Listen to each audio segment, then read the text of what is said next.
வேறு level எக்ஸ்ட்ரானரியான episode வந்திருக்குன்னே சொல்லலாம். Miss பண்ணாமல் ஃபுல்லோடையும் கேளுங்க. இந்த வீடியோ பிடிச்சிருந்துச்சுன்னா லைக் பண்ணி நம்ம சேனல் கண்டினியூவாக ஆதரவு வந்து தாங்க. கார்த்தி வந்து புத்திசாலித்தனமாக வந்து யோசிக்கிறாங்க. சாமியார் வந்து ரேவதிக்கு இன்னும் 2 நாளில் ஒரு பிரச்சனை இருக்குன்னு தெரிஞ்சுக்கிறாங்க. அந்த இடத்துல உடனே யோசிக்கிறாப்புல, ரேவதிக்கு பிரச்சனைனா அது 2 பேர் தான். ஒன்று சிவனாண்டி, இன்னொன்று முருகன். சிவனாண்டிக்கு ஃபோன் அடிச்சு சாமியாக வந்து பேசுகிறாரு. டேய், என்னை சுற்றி இருக்கிறவங்களுக்கு ஒன்றால் ரேவதிக்கோ அந்த குடும்பத்துக்கு ஏதோ பிரச்சனை வந்துச்சு, உன்னை உண்டுலன்னு ஆக்கிடுவேண்டா அப்படின்னு சொல்லி ஃபோன் அடிச்சுட்டு வச்சிடுறாங்க.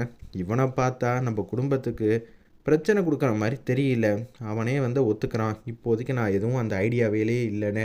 இல்லாட்டி இவன் இப்படியெல்லாம் சொல்ல மாட்டான். என்ன பண்ணலாம்?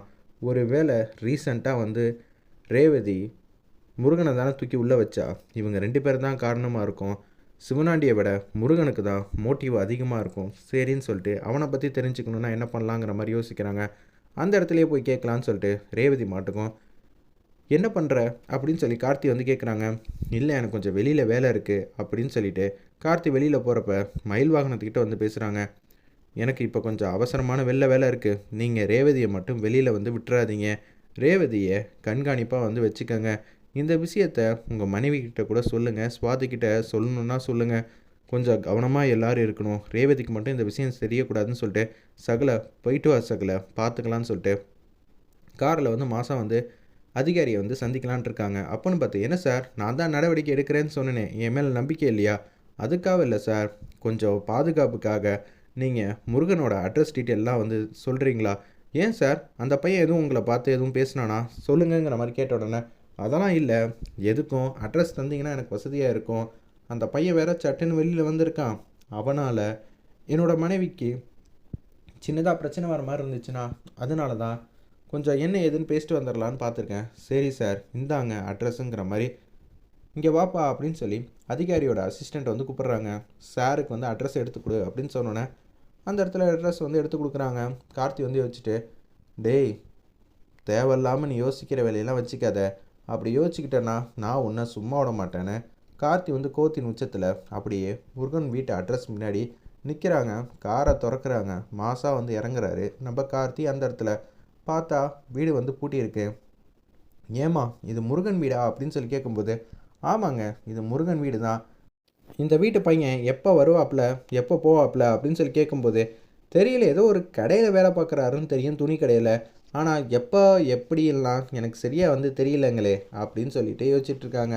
ஒரு நேரத்தில் வந்தால் தெரியும் அப்படின்னு சொல்லும்போது, சரிங்கன்னு சொல்லிட்டு யோசிச்சுட்டே இருக்காங்க. அந்த இடத்துல எப்படி இருந்தாலும் இந்த நேரம் வீட்டுக்கு வர்றது தான் அப்படின்னு சொல்கிறப்ப ரேவதியோட வீட்டு அட்ரஸை ஆல்ரெடி முருகன் வந்து கண்டுபிடிச்சிட்டாங்க. வீடு பிரம்மாண்டமாக தான் இருக்குது. அந்த திமிரில் தான் அவன் என்ன மாட்டி விட்டுருக்கான்னு முருகன் கேவலமாக வந்து யோசிச்சுட்ருக்காங்க ரேவதியை பற்றி. அவள் என்கிட்ட வந்து மாட்டினானா அவளை சும்மா விட மாட்டேன். அவளை பத்திரமா வந்து அனுப்பிச்சி வச்சிருவேன். இந்த ஃபீல்டில் நான் மாட்டுறதும் இல்லாமல் என்னை சுற்றி இருக்கிற எல்லாரையும் மாட்டி விடணும்னு நினைக்கிறாளா? இந்த வாட்டி நான் யார் என்ன ஏதுன்னு நான் காட்டாமல் விட மாட்டேன் அப்படின்னு சொல்லும்போது அப்படியே வந்து முருகன் வந்து வந்துடுறாங்க. அந்த இடத்துல ஆல்ரெடி முருகன் யார் என்ன ஏதுங்கிற விஷயம்லாம் கார்த்திக் தான் தெரியுமே. தம்பி, என்ன தம்பி, இங்கேருந்து என்னை பார்க்காம அப்படியே ஓடிடலான்னு பார்க்குறீங்களா? நீங்கள் ஓடினீங்கன்னா எங்கே ஓடுவீங்க? தேவையில்லாமல் எந்த வேலையும் பண்ணுற வேலையெல்லாம் வச்சுக்காதீங்க. உங்ககிட்ட நான் பேசணும் தான் வந்திருக்கேன் அப்படின்னு சொல்கிறாப்புல. இதை பார்த்த உடனே முருகன் வந்து அரண்டு போயிட்டாப்புல. என்ன சார், என்ன உங்களுக்கு பிரச்சனை அப்படின்னு சொல்லி கேட்கும்போது, நீ இப்போ என் பொண்டாட்டி உன்னை மாட்டி விட்டதுனால கோவத்தின் உச்சத்தில் இருப்பேன்னு எனக்கு நல்லாவே தெரியும். என்ன இவன் இப்படி பேசிக்கிட்டு இருக்கான், ஆள் சாஃப்டானவனா இல்லையான்னு தெரியலையேன்னு சொல்லிட்டு முருகன் ஒரு படிக்கு மேலே போயிட்டு, யோ ஆமாயா, நான் அப்படி தான் கோவத்தில் வந்து இருக்கேன், என்னையா பண்ணுவேன் அப்படின்னு சொன்னேன். இப்போயே வந்து நான் உன்னை மிதின்னு கூட மிதிப்பேன். என்னை பற்றியெல்லாம் உனக்கு தெரியாது. தேவையில்லாமல் ஒரு சின்னதாக வந்து ரேவதி மேலே உனக்கு கோவம் இருந்தால் கூட இந்த இடத்துலையே அழிச்சிரு. இல்லைன்னு வச்சுக்கியேன், நான் என்ன செய்வேன்னு எனக்கே தெரியாது தம்பி. அவளை தான், என்னை பகச்சிக்காத, அவளை தான் சொல்ல முடியும். நீயும் உன்னோட கூட்டத்தில் இருக்கிற எல்லாரும் சேர்ந்து திட்டம் போடுறீங்கன்னு எனக்கு என்ன தெரியாதுன்னு நினச்சிங்களா? திட்டத்தை அங்கேயே அப்பயே வந்து நிப்பாட்டணும். அதுக்கு முன்னாடி ஒரு அடி முன்னாடி எடுத்து வச்சாலும் நான் உன்னை பத்திரமா வந்து அமுச்சு வச்சிருவேன். இது சும்மா வந்து நான் பேசுகிறேன்லாம் நினைக்க வேணாம், சொல்கிறத தான் செய்வேன். தேவையில்லாமல் என்னையும் என் பொண்டாட்டியும் பகச்சிக்காத. எனக்கு எல்லாமே என்னோடய மனைவி தான். நீ செஞ்ச ஒரு செயலுக்காக தான் நீ பிரச்சனையில் மாட்டின. முதல்ல அதை உணரு. அதை விட்டுட்டு இது எல்லாத்துக்கும் காரணம் ரேவதின்னு சொல்லிட்டு ரேவதி பக்கம் திரும்பி ஏதாவது ஒரு சின்னதாக ஒரு துரும்பு இருந்தால் கூட நான் உன்னை பத்திரமா அமுச்சு வச்சிருவேன். புரியுதா? வாழ்க்கைங்கிறது ஒன்று தான். நல்லவனாக மாறப்பாரு. இல்லைன்னு வச்சுக்கிங்க உனக்கு அனுபவங்கள் ரொம்பவே மோசமானதாக இருக்கும் அப்படின்னு கார்த்தி வந்து மாஸ் பண்ணுறாங்க.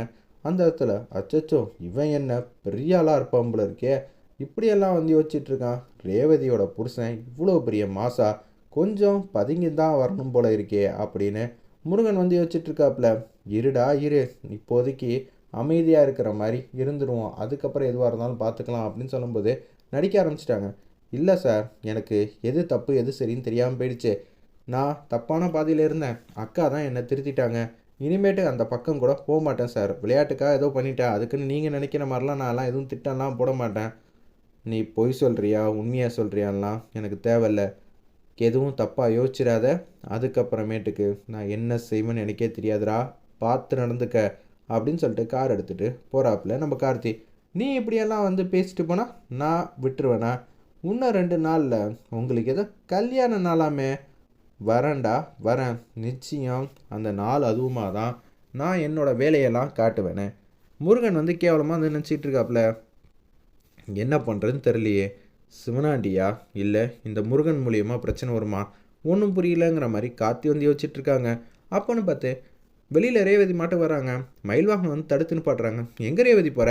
இல்லை என் ஹஸ்பண்டை காணுமே, கார் இங்கே தானே நின்றுச்சு, நான் தூங்கலான்னு போனேன், ஆனால் இவ்வளோ நேரம் ஆச்சு. கார்த்தி பக்கத்தில் ஒரு வேலைக்காக வந்து போயிருக்காப்புல, நீ எங்கேயும் போகாத உள்ளே போ அப்படின்னு சொல்லும்போது கேட்க மாட்டேங்கிறாங்க. நான் வெளியில் போய் தான் தீருவேன். ரேவதி உள்ளே போன்னு சொன்னால் போ, தேவையில்லாமல் இனிமேட்டு இந்த வீட்டை படிக்கட்டி இறங்குறத வேலையெல்லாம் வச்சுக்காத. ஏன் என்ன ஆச்சு மாமா, எதுவும் பிரச்சனையா அப்படின்னு சொல்லும்போது பிரச்சனையெல்லாம் இல்லை ரேவதி, சகலை சொல்லிட்டு போயிருக்காரு நீ இங்கேருந்து நவரக்கூடாதுன்னு, அதைத்தான் நான் வந்து கண்காணிச்சுக்கிட்டு இருக்கேன். என்னது அவ்வளோ சொல்கிறாரு? உன் புருஷனுக்கு பேச்செல்லாம் வந்து மதிப்பு மரியாதை கொடுமா, சரியா? நீ என்ன தெரிஞ்சுக்கணும்னு நினைக்கிறியோ அதை எல்லாத்தையும் உன் புருஷன்கிட்ட வந்து கேட்டுக்க, என்கிட்டலாம் எதுவும் கேட்காத. மாமா என்ன மாமா இப்படியெல்லாம் நீங்கள் பேச மாட்டீங்களே, அப்படின்னா இப்படியெல்லாம் பேசுகிறீங்கன்னா இதுக்கு பின்னாடி வேறு எதுவும் காரணம் இருக்கா? இல்லை என் மேலே கோவமா? உன் மேலே நான் எதுக்கு கோவப்பட போகிறேன்? நீ அமைதியாக உள்ளே போய் தூங்கு, அதுக்கப்புறம் எதுவாக இருந்தாலும் கார்த்தி 5 நிமிஷத்தில் வந்துடுவாங்களாம். உன்கிட்ட ஏதோ ஒரு முக்கியமான விஷயம் பேசணும்னு சொன்னாங்க, அதனால தான் நீ வெளியில் போகக்கூடாதுன்னு சொல்ல சொன்னார். மற்றபடி என்ன பேசுவாருன்னு எனக்கு எப்படி தெரியும்? அப்படியா மாமா, சரின்னு சொல்லிட்டு ரேவதி மாட்டுக்கும் அங்கேருந்து உள்ளே வந்து போகிறாங்க. இல்லை மாமா என்கிட்ட ஏதோ ஒரு முக்கியமான விஷயத்தை வந்து மறைக்கிறாங்கன்னு மட்டும் தெல்ல தெளிவாக தெரியுது. என்னவா இருக்கும் ஒன்றும் புரியலைங்கிற மாதிரி பேரதிர்ச்சியாக வந்து யோசிச்சுட்ருக்காங்க. கார்த்தி வரட்டும், என்ன ஏதுன்னு கேட்போம். மாமா இப்படியெல்லாம் பேசுகிறாருன்னா இதுக்கு பின்னாடி வேறு ஏதோ ஒரு ரீசன் இருக்கும் தான் நான் நினைக்கிறேன்னு யோசிச்சுட்ருக்காங்க. அந்த இடத்துல நம்ம ரேவதி வந்து யோசிக்கிற மாதிரி ரொம்ப பரபரப்பாக வந்து எடுத்துகிட்டு போகிறாங்கன்னே சொல்லலாம். வெயிட் பண்ணி பார்ப்போம்.